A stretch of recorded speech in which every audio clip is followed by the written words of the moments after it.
Short Bitten nails are one of the most challenging nails to work with, especially if the client is still biting their nails and skin surrounding the nails.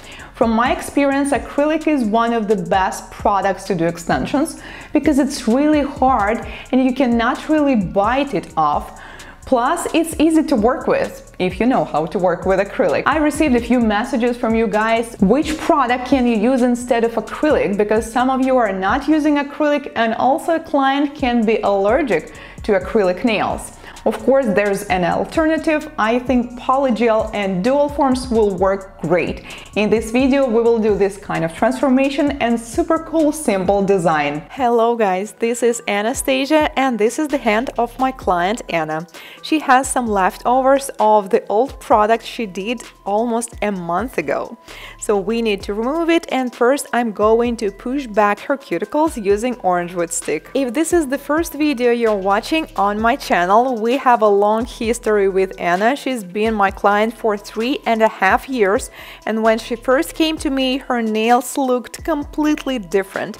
But we started doing nail extensions.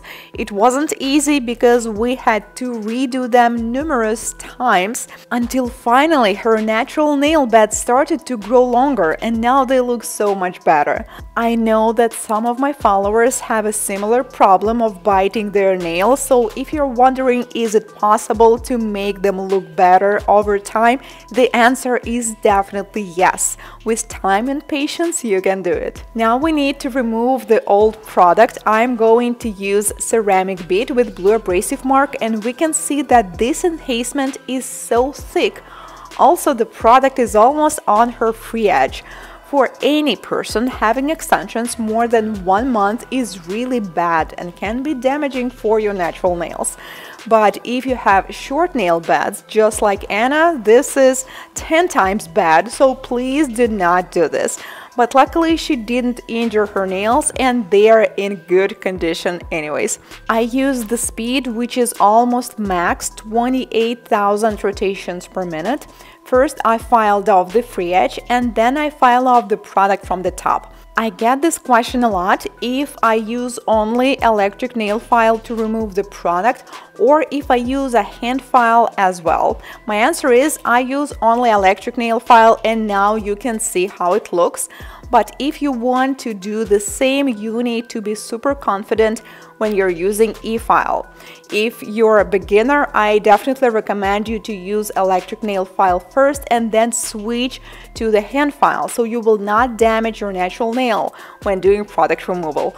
Or if you would like to learn it, I have an online course which is called e-file 101, where I have lessons explaining how to use electric nail file, how to choose it, how to do infills and product removal and cuticle care. The link will be in the description box where you can learn more about this class and join it.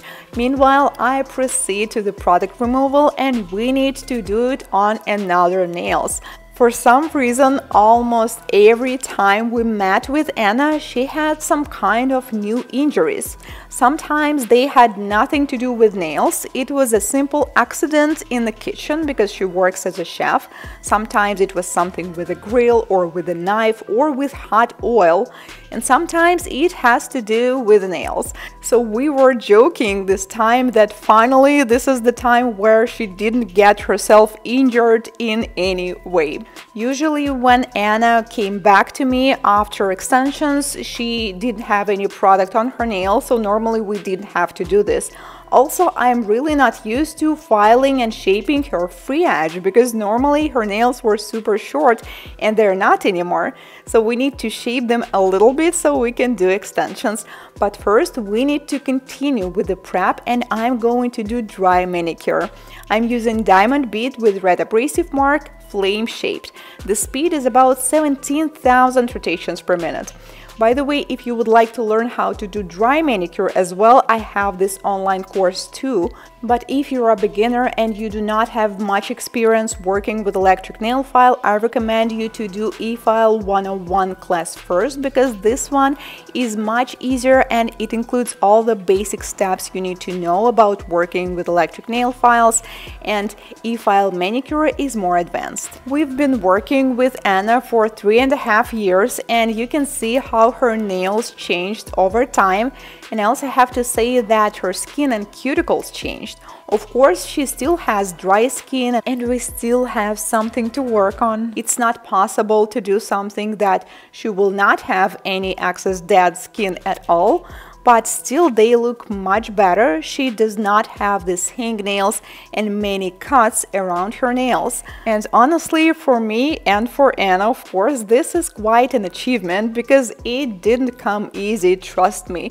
We had so many setbacks, we had to start over so many times. So finally we can see that it was all worth it. So I just want to assure you guys, if you are working on a similar problem, biting your nails or any other problem, just so you know, it's totally fine if on a certain point of your journey it will seem like you came back to where you started. It's fine, just keep going. It's never easy, so sometimes you simply question yourself, is it even worth it? Because this progress, it's so small and almost invisible, and I'm putting so much effort and time and maybe money into it, and I still do not see the outcome. Just be patient and keep going. Meanwhile, I'm done with the first prep part, and now we need to remove the surface shine. You can do it with a hand file, or I prefer to use a buffer because it's small and it's a single-use tool. I just use it for one client and then I throw it away, and I'm using 180 grit side. The goal is to remove the natural shine, so we will have matte nails and they will be ready for nail extensions. And finally, I'm going to trim her cuticles with manicure scissors. This is preferred method for me. You can also use nippers or electric nail file. However, I think that for Anna's case, electric nail file will not be the easiest one to use. Besides doing nail extensions on a regular basis, Anna also did some homework. She was using cuticle oil, and also I told her to push back her cuticles after she's having a shower or a bath, because her cuticles tend to be spreading type. You know, the one that sticks to your nail bed so hard, and then you end up with having many hangnails. She did that, and like I said, it was not a quick process, it was not an overnight success, but over time the results were amazing. Oh my god, her nails look so pretty, and you guys are probably tired by now of listening to me saying this over and over again, but I'm just so proud of us. So I applied the hydrator and primer, and now I'm going to apply base coat because we're going to use gel technology. We will be using dual forms and polygel. Cure base coat for 30 seconds in LED lamp, and we decided to use milky white with slight shimmer. I'm going to apply it into the dual form, and today we are doing Anna's favorite color, which is white, and her favorite nail shape, which is square. Honestly, every time I'm doing Anna's nails with dual forms, I have serious problems with figuring out how much product do I need to apply, because even though her nails are slightly longer now, her fingers overall are really small, so you really need this tiny amount of product to apply and it will be enough. After applying the dual form and making sure it's okay on the top, I flash cure it for 10 seconds, then I turn the finger around and fix everything underneath. I always try to do as much as I can before fully curing in the lamp, because it's much easier to fix it with a brush, so I make sure that it's smooth and I will not need to spend time filing it underneath later. And then I fully cure it in the lamp and proceed to the next nails. These kind of extensions are so quick. Literally, you're spending most of the time on prep and choosing the right size of the dual form, but then you apply it and the nails are almost ready. All I need to do is to file this area along the sidewalls and near the cuticle to make sure it's smooth, and in case you have some excess product, you can also easily remove it. I'm using needle-shaped carbide bead. The speed is 25,000 rotations per minute. If you are not using electric nail file, then you can totally do it with a regular hand file. It's just going to take a little longer.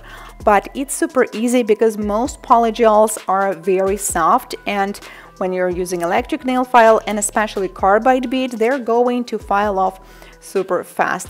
And now we need to take care of the shape, and most importantly make sure that every nail has an equal length. I'm going to use a hand file for this, and also I take care of the sidewalls to make sure they're straight and parallel. I got so excited about Anna's nails that accidentally I did some nails longer than the others, and there's always this temptation to do nails longer.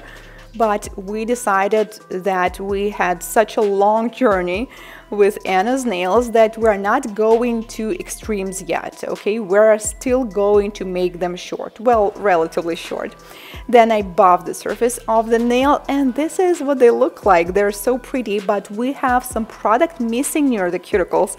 I think you can see it. So I decided to use Milky Builder Gel to fill it in, then cure in LED lamp for 30 seconds, and finally let's do the design.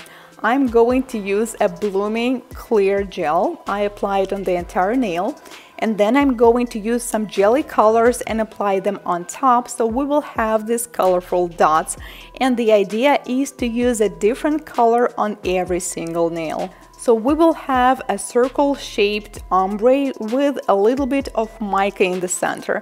And my idea was to use the same color of the mica as the color is, but it ended up a little differently because, you know, mica, they always have these different shades in them. So you see it as the purple, but when you apply it on another background, now it turns out it's green. But anyways, I think it looks pretty. I especially like the pink one. And now this nail art reminds me of this Korean nail art that I did last year. I will leave the link to this video so you can check it out too. Now we need to cure it and seal it with a glossy top coat because we want to see all the shine from the mica, and the nail art is finished. Dual forms with polygel. Let me guys know what do you think, and thank you so much for watching. If this is your first time here on my channel, consider subscribing as I post nail art tutorials just like this one every week. See you in my next one. Goodbye.